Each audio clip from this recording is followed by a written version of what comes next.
Alright, so let me walk you through the next couple of steps. All the boxes that I had white primer for are primed. They're ready to go. The instructions say you can paint anytime. They've been setting for about an hour or 2 hours. So the next step is to put white on. Eventually these boxes are going to be blue, which, let's see, gonna be that color at the end of the day when everything's all done. Sometimes I get to do some pieces early. So why am I doing white when the boxes are going to be blue? Well, that's after a lot of trial and error of doing these boxes. What I used to do was use vinyl decals, paint everything blue, put white vinyl decals on, sometimes clear coat them, a lot of times just leave them as they were. Typically I like to clear coat them. The problem I found with that is, one, I wasn't all that happy with the quality of it, and two, you get somebody that's been drinking a little bit, not paying attention, and sees a little bit of a raised indentation on the letters. They start picking them. Before you know it, half the letters have been picked off by drunks from, you know, your friends that you've invited to come over and check out your new call box. So how I handle that now is I paint everything white where the lettering will go. I put the vinyl decal on, then spray everything blue. Once everything's dry, I then take off all the vinyl decal, the lettering, which hopefully reveals underneath just the white and doesn't pull up the white and the primer, which I do occasionally run into. Then that's a lot of resanding and going back through a lot of the processes I've walked you through. Hopefully that won't be the case here, but we're going to go ahead and do the white on the top and the sides because that's where the letters are going to go. And then we're going to let those dry for probably 48 to 72 hours. Make sure to give them good cure time, and then we'll hit them with the blue after we put the vinyl decals on, which I'll show you how I do that. And hopefully we'll come out with a excellent looking call box. So, back at it.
There's no need to do the whole box in white, since the only reason I'm doing the white is for the lettering. Vinyl graphics will go over that. Paint everything, remove them. I'll have white lettering that is uniform and is basically flush with the rest of the paint. Looks a lot better, and your friends can't screw with it the way my old style was. So I'm constantly perfecting the technique, learning new ways to do it. So I'm open to ideas on if anybody has any better way to do it. I'm all for it. I have thought about powder coating, but I don't have the tools, which I know you can buy and aren't that expensive. But unless I want to ruin my own oven in the kitchen, I don't have any room for another oven to keep out in the shop and run power to. So spray paint for now. Make sure to use a quality gloss enamel. I've been real happy with Rust-Oleum. So after this is probably done 25 to 50 boxes over the last 10 years, they seem to have held up pretty well. So back to painting.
Move these out of the way. Check it in the light.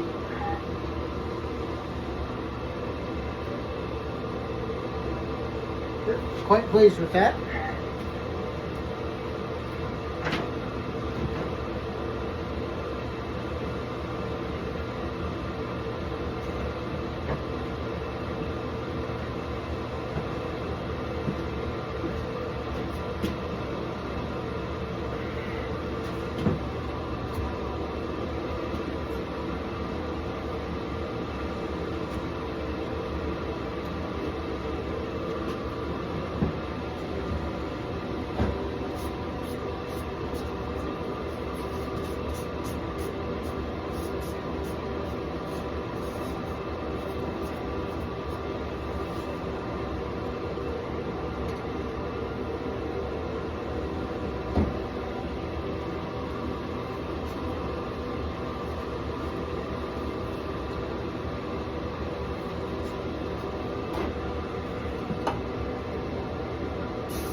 Once again, just checking to make sure I got good coverage. It doesn't have to be real thick. You don't want it really thick. Just enough to make sure you got nice even coverage, which that one does.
Okay, so let's see if I can show you guys.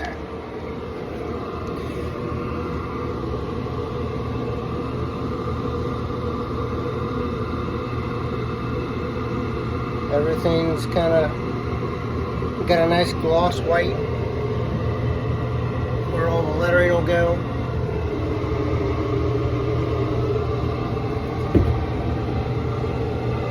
As you can see, I've masked off the brass plate.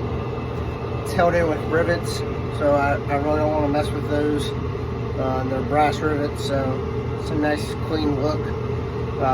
Keeps a little bit of the original nostalgia and just look to it. But overall, I'm just making sure that the light bounces off it correctly, and I'm not seeing any dull spots that I may have missed or any runs that I can go ahead and wipe up now. But I'm pretty pleased with how those came out. Unfortunately, I've got to wait a while for the gray, because that does require some dry time as opposed to this white primer that you could paint anytime, which I do like that. I am impatient, so, but I've learned you really got to take your time with these. So you rush it, the paint's going to bubble, it's going to do something weird, and I'm not looking for that to happen. So I feel pretty confident that those are all covered pretty well, and we've still got some ones in gray primer here. You can see probably further in the back. Yep. But that one in the white, that's done. The white one there is done. So I've got 3 more boxes,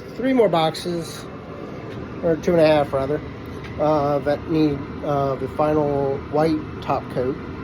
And then we'll do the graphics and